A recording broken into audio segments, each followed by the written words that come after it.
Christina starts singing, and I literally had to dive for the mic pre from note 1. Raining crazy weather today here in New York. This is gonna be a quick video. It's a video about a session. Some friends of mine turned me onto this video that I didn't even know existed from the Wayback Machine. I was doing a session with Alicia Keys as the producer, and she was producing a track that she wrote for Christina Aguilera, for Christina Aguilera's album Stripped. So I don't remember if we were in the tail end of doing Diary of Alicia Keys or if it was already done. I'm not sure, I don't remember. One day we had to go to Sony Studios on 54th Street and do vocals with Christina Aguilera. So that was myself as the engineer, Alicia as the producer and writer, and Kerry Brothers was also co-producing, or he was definitely there and involved. Always an interesting dynamic when you're working with an artist working with another artist, and especially they're basically contemporaries at the time. They were very similar in age, very similar in where they were at on the scale of things in the industry. So there's a strange dynamic there. And they didn't know each other. I'm sure that they had talked on the phone about the song and probably did some sort of communication to get things arranged. But the first time meeting in person, I believe, was at this session. So there's a lot of dynamics to play with there when you have egos in the room, or or insecurities. All those kind of things come into play. So my role as engineer in something like that is always tricky. Now I had obviously a long-time relationship with Alicia, with working with her, but I also had some info on Christina Aguilera, because a good friend of mine that I came up with in the business was actually involved in her development, her career development, and doing songs on her first album and things that led up to her getting a record deal. So I had a lot of info on Christina prior to the session. And this is one of those things that for advice for other engineers or producers, and also it's like, just because I had that information didn't mean to me that it was appropriate to use it. Just judging by what Christina's vibe was, and she was very nice, but I could tell that there was never a good moment to say like, oh, by the way, I know so-and-so and so-and-so. Because first of all, that's a really risky thing to do if you don't know the people, because you might literally just ruin their fucking day if things were different from their interpretation than from the other side's interpretation, if you know what I mean. There's times to talk, and then there's times to not talk. And I feel like those moments are, I always would side on with the conservative approach. If something came up where Christina said something like, wow, I have friends in New York and New Jersey that I, worked with blah, blah, blah coming up, then I would probably offer like, hey, yeah, I know those two. And I'm from New Jersey originally, and I came up through the Hit Factory with him.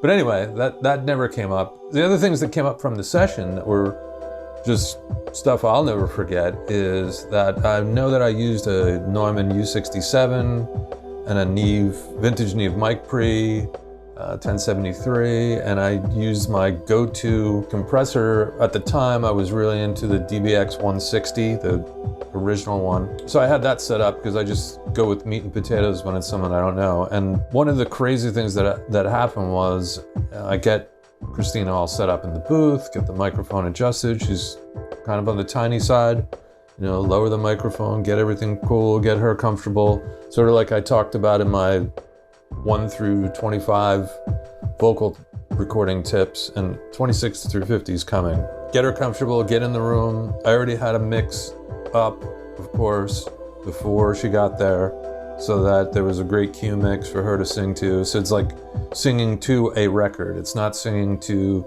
a trashy, rough mix. It's if you if you watch the video that I'll put links into, and I might even try and sneak some of the footage into my video, you can hear the song, and it sounds exactly like the record eventually sounded like, if you get my drift. Christina starts singing, and I literally had to dive for the mic pre from note one. I mean, I would have never expected such an incredibly loud voice to come from somewhat of a petite person. I mean, it was just the craziest volume, to the point where even Alicia said to me, "Is she really loud or what?"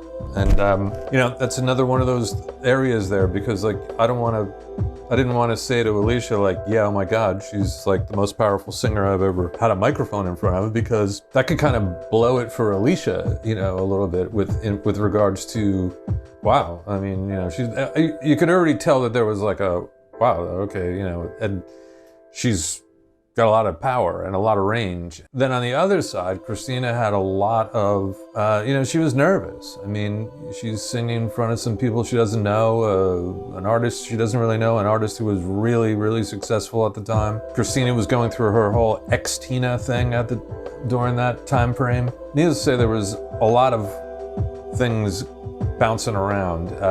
Some somewhat classic stuff with regards to recording her is that she had a phenomenal voice and didn't hit any bad notes whatsoever. I could hand on a Bible to tell you that there was nothing that wasn't usable. But she was sort of hedging her bets and saying like, oh, I'm not really feeling good today. I'm not really, I don't know if I'm gonna be able to do this vocal. And there were some moments, some behind the scenes moments where she was singing, then all of a sudden she was like, oh, let me take a break for a second. I gotta go in the lounge.